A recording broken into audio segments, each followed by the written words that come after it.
Hola, hola de nuevo, mi nombre es Ricardo y les doy la bienvenida a Libros y Trascendencia, el canal para amantes de la literatura profunda. Y hoy les traigo un bestseller, un éxito de ventas de una autora japonesa, Sayaka Murata, La Dependienta, que trata de una mujer que comete dos grandes errores: ser mujer de 36 años y no estar casada, no tener hijos. Y segundo, trabajar por horas en una tienda de conveniencia no tan bien pagadas y todo lo que eso conlleva, ¿cierto? Funciona esta novela como un espejo de las palabras ser normal, encajar o ser exitoso. También es una novela que nos ayuda a entender qué tan difícil puede ser tomar la decisión de formar parte del mundo. Así que los invito, espero les guste, allá vamos.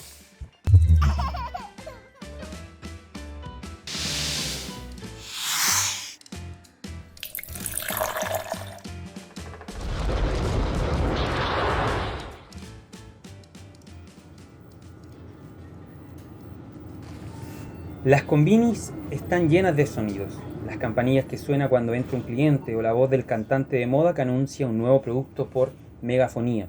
Las voces de los dependientes que saludan a los clientes, el escáner de códigos de barras, las cestas de la compra que se llenan, alguien que coge una bolsa de pan o unos tacones que recorren los pasillos.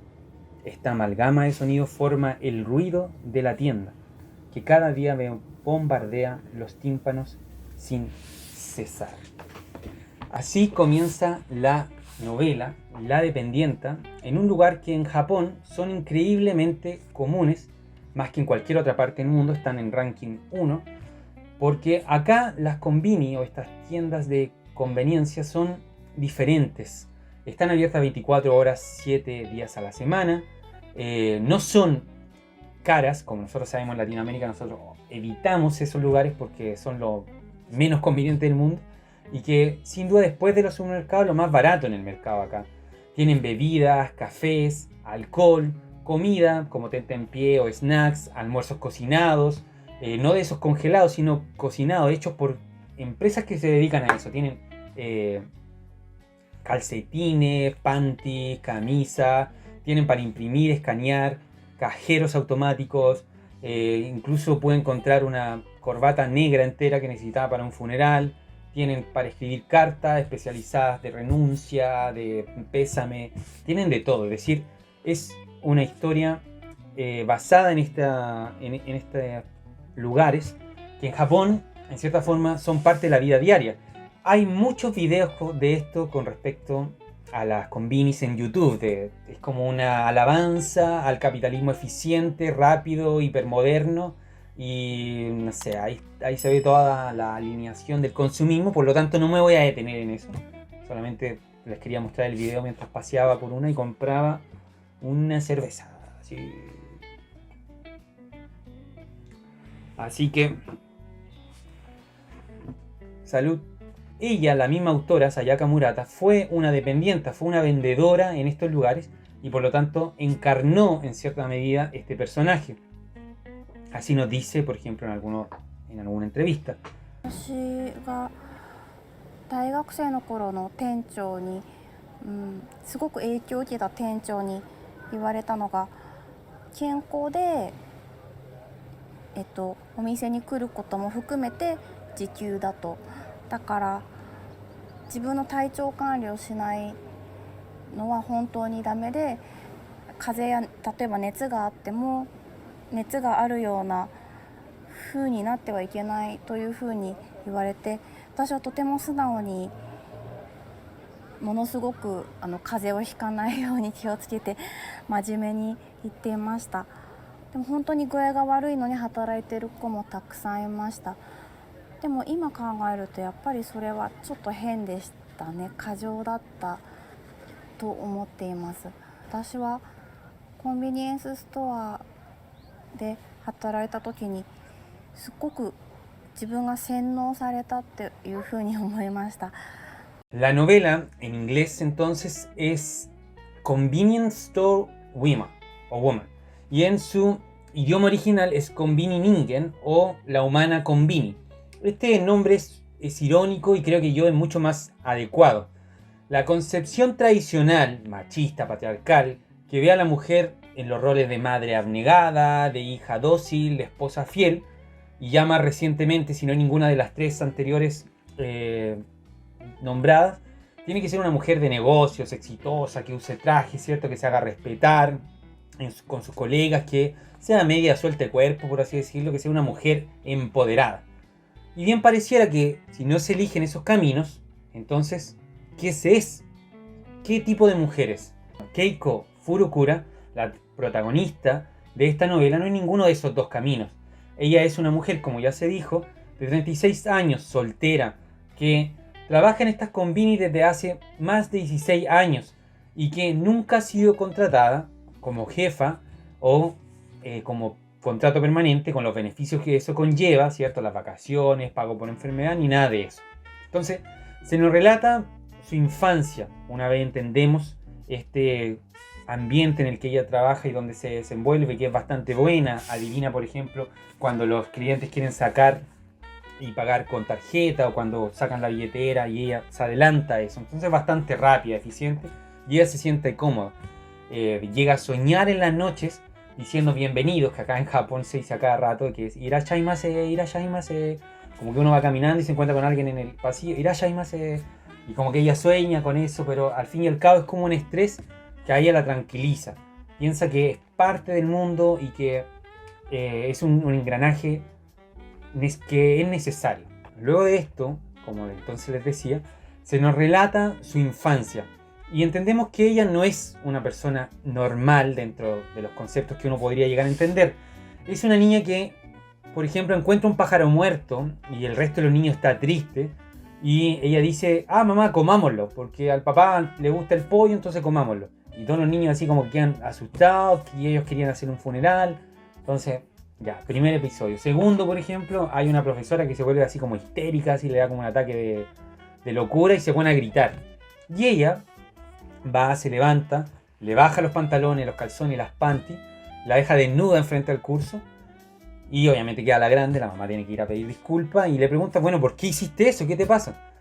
Como alguien más lo ha hecho, como algún profesor sospechoso de violación, ¿alguien más te ha hecho eso? Y ella dice, no, es que vi en la tele que cuando las mujeres se desnudan, se tranquiliza. Entonces, ese tipo de cosas es como, ya, bueno, ok, ya, puede ser objetivamente, un niño puede llegar a pensar así. Y la otra, por ejemplo, es que hay dos niños peleando, y ella agarra unas palas, les pega así en la cabeza a cada uno y bueno, no querían que se terminara la pelea, dice ella.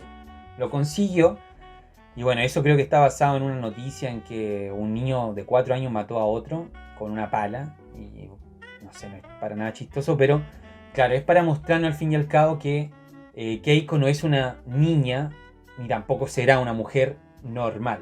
Entonces, en este punto yo sentí que el libro me había entregado mucho, estaba realmente fascinado por el libro, porque sentía que me interpretaba, es decir, encarnaba una parte de mi realidad que yo he trabajado en montones de cosas, montones, un montón de porquerías de weás que ni se llegan a imaginar, desde empaquetador de supermercado, conductor de camiones, de van, de tractores, también he llegado a ser obrero, ¿cierto? Vendedor de retail.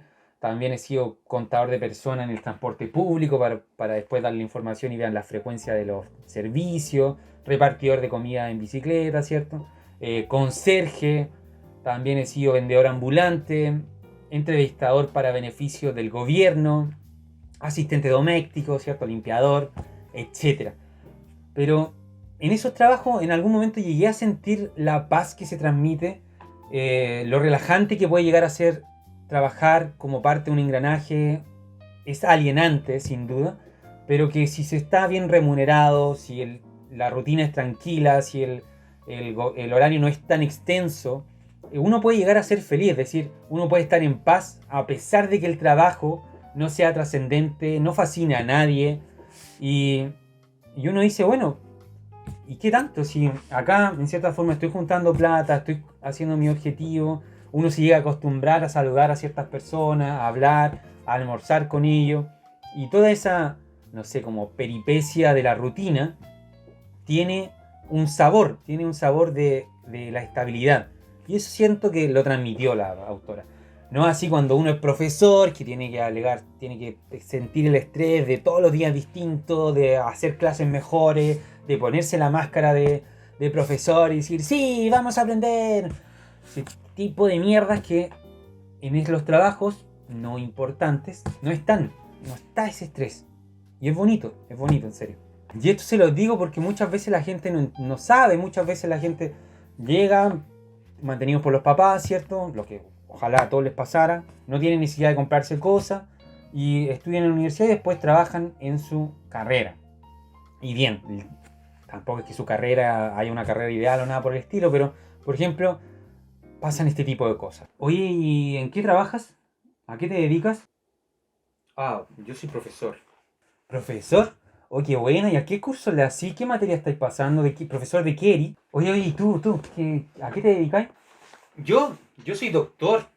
Sí. Hace como 4 años ya. ¿Doctor? Oh, qué buena. ¿Y cuál es el diagnóstico que más te ha costado? ¿Qué tipo de pacientes te gustan? Buena plata ganáis tú, ¿eh? Y eso, no sé, bonito, ¿cierto? Bacán que la gente se interese en tu trabajo, te pregunte cosas, pero eso no ocurre cuando tú respondes cosas como esta. Oye, ¿en qué trabajas tú? ¿Qué haces por la vida? Ah, yo vendo en una tienda en un mall ahí en un... Ah, buena. ¿Y dónde? Ah, ya, qué bueno. Oye, ¿y tú qué haces? Yo soy conserje en un condominio. Conserje, hoy hace frío. Puedo cerrar la ventana. Ese tipo de cosas yo las he vivido, ¿cierto? Son parte de lo que se podría decir, no sé si discriminación de clase, no sé si algún tipo de, no sé, como sentimiento que hace que ciertas pegas sean más cool, ciertos trabajos sean mejor remunerados, mejor vistos. Pero pasa, y seguramente acá en Japón, como es un trabajo bastante común, un trabajo de estudiantes, de madres que van por ciertas horas, nadie lo concibe como un trabajo profesional, nadie lo concibe como que alguien puede llegar a tener pasión por eso. Y así es como la protagonista Keiko se inmiscuye en este mundo, siendo menospreciada, no una vez, sino todo el tiempo. Entonces pasa algo así en la novela, en el que, bueno, a ella le siguen preguntando cómo le va la vida, si ella ha salido con algún hombre, y ella dice que no, nunca. Y la amiga entonces empiezan a especular y dicen, bueno, sí, yo sabía de gente homosexual, o yo sabía que ahora a la gente joven no le interesa tener pareja, no tiene mucho interés en casarse, y todo ese tipo de cosas. Entonces ellos asumen que ella, al llevar su vida, lo está pasando mal, se siente sola, y no la escuchan. Y ella, en esta actitud bien japonesa, por así decirlo, que es cuando como que son agobiados por las preguntas, ella piensa en la tienda de conveniencia, en la convini donde ella trabaja, y dice, bueno, ¿qué hago acá? Allá en la convini tengo todo, tengo mi manual de comportamiento, sé lo que responder, sé lo que no responder, y extraña ese lugar, su lugar de trabajo. Entonces, ahí en ese momento yo claramente me di cuenta que ella ya no es una mujer solamente extraña, sino que tiene algún tipo de síndrome de autismo, de Asperger, y que eso le hace perder cierto valor, para mí, a la reflexión. Pero bueno, cito, ella reflexiona, la gente se cree con derecho a escarbar en aquello que considera raro hasta dar con una explicación. A mí me molestaba su insistencia, me resultaba fastidiosa e impertinente. Me cansaba tanto que a veces sentía la tentación de coger una pala y empezar a asestar golpes, como aquella vez en el colegio. Entonces, Keiko estaba totalmente alienada con el trabajo, cosificada en el sentido marxista, ¿cierto? Pero en un principio yo pensé que era más una decisión que una incapacidad.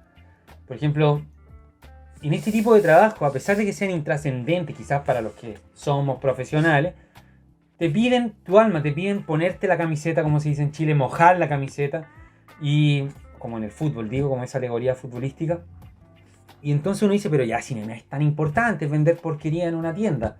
Pero no, te la piden. Entonces, hasta ese punto yo estaba fascinado con el libro. Entre risa por lo irónico de todo y pena porque sé que para algunos no es difícil encajar. Me encantaba la lógica de la protagonista, su forma de pensar, su obsesión por la tranquilidad. Ella no quería ser normal, o quizás sí, pero no le nacía naturalmente ser normal. Entonces, todo esto va así hasta que llega un nuevo trabajador. El punto de inflexión en el libro, que funciona como un espejo terrible para ella, para entender cómo ella es mirada y entendida por el resto. Shiraha, que es el nombre de este nuevo compañero, un hombre de 35 años, que llega atrasado, no acomoda las cosas bien, no entiende las instrucciones, y en un momento el jefe se queja con otra empleada y dice: tiene 35 años, ¿no? No tiene edad para estar trabajando por horas en una combini. Está acabado, dice la otra. Es un fracasado, un lastre para la sociedad. En esta vida todos tenemos la obligación de establecer un vínculo con la sociedad, ya sea trabajando o formando una familia. Finalmente entonces a Shiraha lo echan, lo despiden. Y ella piensa entonces que ella también puede ser tratada como un desecho, al igual que él, si de repente no comienza a hacerlo bien, a hacer bien su trabajo. Entonces lo que ella consideraba su hogar, no su hogar quizás, pero sí su lugar de pertenencia, se da cuenta que no. Ya se empezaba a sentir rara ante la actitud de las amigas, de la hermana, entre otras personas que la rodeaban. Ella y Shiraha en algún momento se encuentran en la calle, donde él se preparaba para acosar a una mujer, es decir, es un tipo despreciable, y le da un tipo de discurso que dice que ahora seguimos en la edad de piedra, donde los más fuertes y más bellos tienen más oportunidades y él que es feo no puede ser una mujer parásito, como él dice, no trabajar y ser mantenido. Entonces, finalmente ella, por distintas razones, lo invita a la casa para ayudarlo en un principio, pero en un momento se dice: oigan, esta es mi oportunidad quizás para ser normal. Y llama a su hermana y le cuenta que está viviendo con un hombre. Esta pantalla de ser una mujer emparejada, y nada, porque Keiko y Shiraha no habían hecho nada, era un parásito, ¿cierto?, que chupaba sangre de Keiko de su plata y su lugar de su departamento. Y en cierta forma ella dice: ya, todos se ponen felices, la hermana incluso llora y dice como ¡ay, qué bueno! Las amigas también dice: ¡ay, qué bueno! ¿Y cómo es él? ¿Y qué hace? ¿Y cómo que está en la casa y no hace nada? Pero él es hombre, ¿cómo él no va a trabajar y tú sí? Ese tipo de cosas. Entonces, en un principio fue bueno. Ella se sentía parte de este grupo de mujeres que tenían un lazo con la sociedad, un nexo, ¿cierto? Así ella, una vez cuenta al resto que está viviendo con un hombre y luego es cuestionada, en cierta forma se da cuenta que ella nunca va a ser suficientemente normal, que los humanos siempre estamos como siendo comprobados, como que las relaciones humanas implican saber si eres cuerdo, si eres exitoso, si te va bien o si te va mal. Y esa pregunta, como por ejemplo: oye, ¿qué hay hecho? ¿Qué contáis? Significa que en cierta forma, claro, eres amable, quieres saber cómo está, pero también le da las herramientas al receptor de moldear al otro. Así el libro relata de forma bastante peculiar cómo la hermana de Keiko, por ejemplo, aún ella va a visitarlo y se da cuenta que es una relación bastante tóxica entre Shiraha y Keiko. Ella llora de felicidad pensando que ya su hermana no es la rarita de siempre, sino que es una mujer que tiene problemas comunes. Y acá también me sentí identificado. Me sentí como las amigas que, preocupadas por su amiga, que en cierta forma la veían mal o creían que estaba mal, le dan consejo, le dicen que salga de ahí, que se corte el pelo, que busque un nuevo trabajo, que instale una aplicación de cita. Y me sentí como ella, me sentí como mal, como un agente oficial del neoliberalismo o de un agente así que busca que las personas sean normales, que sean felices y que en realidad no tiene real empatía o aceptan la divergencia. Hasta que llegamos al final. El final del libro es estremecedor. Yo les juro no entiendo, porque estuve viendo una reseña en YouTube que dicen que el final es inspirador, es esperanzador. Es decir, ¿qué mierda, qué weá leyeron? En serio, así que lo más depresivo que puede existir en la vida. Oh, los hueones, no sé. Pensamos muy distintos, de verdad. Yo no soy profesor diferencial especializado en personas con necesidades especiales, pero claramente la Keiko tiene algo, ¿cierto? Un espectro Asperger o autista. Y habiéndole hecho clases a estudiantes con ese espectro, me doy cuenta que no es como esa mierda de Big Bang Theory y el Sheldon culiado que tira sus comentarios y tiene su novia y todos se ríen y todo es como ajajaja, sitcom. No, las decisiones que ellos toman dan pena, da rabia, las capacidades diferentes que ellos tienen muchas veces los condenan a la pobreza, a la frustración, a la depresión, no tienen amigos, sufren con cosas tan simples como, oye, deberían mirar a los ojos, dicen las profesoras, por ejemplo, quizá el diagnóstico, a los ojos cuando te están mirando y ellos no pueden mantener la vista. O por ejemplo, cuando les recomiendan, es que tú deberías saber cuando es ironía, cuando es chiste y cuando no es. Y ellos no pueden entender esas cosas, por ejemplo. Obviamente todos los aspectos son distintos, pero este tipo de síndrome no es algo bonito, chistoso, lírico, algo que aplaudir en una sitcom, como ya dije. No. Y en el libro, el final es coherente, es consecuente con la personalidad y forma de pensamiento que tiene Keiko. Así que para esos que lo leyeron y creen que el final es esperanzador, por favor, no sé. A mí me recuerda mucho también el concepto de institucionalizado de Shawshank Redemption o Sueños de Fuga, que es esa película que está basada en el libro de Stephen King, porque representa como esta cosa de estar preso en algo, pero al mismo tiempo amarlo y estar acostumbrado. Bueno, terminando entonces, el libro es sencillo, es rápido, se lee de una patada, en 2 horas, 3 horas, en una tarde. No tiene género ensayístico, no tiene esta poesía lírica contemplativa lenta de la literatura japonesa. En su sobriedad deja entrever, porque muchas de las cosas que dije acá no aparecen en el libro, deja entrever mucho y lo disfruté bastante. ¿Verdad que si alguien está empezando a pensar, oigan, ¿qué puedo leer? Este libro, buenísimo. Como crítica, puedo decir que cuando me di cuenta que Keiko no era una persona normal, que la llevaron al doctor y que no le hicieron un diagnóstico, ¿cierto? El típico recurso de autor de no casarse con algo, me dejó de maravillar el libro. Me siguió gustando, pero no maravilló. Porque claro, es posible advertir la belleza, la trascendencia, mi palabra preferida, aún en los pequeños actos, en las rutinas de los fracasados, en los cuerpos arruinados, en los perros atropellados en la carretera, en los sueños chamuscados. Y eso es mi búsqueda personal, ¿cierto? Que algunos autores como Bolaños pueden representar muy bien en su obra, pero que Sayaka Murata no es el objetivo, ¿cierto? Ella algo quería representar con haciendo la Keiko, no sé, en este espectro raro que yo siento que le quita más que le aporta, sinceramente. Bueno, y hay un libro que me encantó demasiado y que no descarto de hecho hacer una reseña, que se llama El curioso incidente del perro a medianoche, del inglés Mark Haddon, y que es una novela juvenil, fácil, ¿cierto? No complicada, no densa, y que en cierta forma representa mucho mejor lo que es el mundo de estas personas con necesidades especiales. Y no sé, es un libro maravilloso, no sé, muy recomendado. Si pueden, echarle una mirada a ese libro, mucho mejor para entender este espectro y el mundo que los rodea. Bueno, eso ha sido todo, espero les haya gustado. Nos vemos en el siguiente video de libros y trascendencia, que van a seguir con literatura japonesa, porque no es lo único que estoy leyendo de hecho, pero no sé, me han cautivado. Así que eso. Nos vemos. Salud.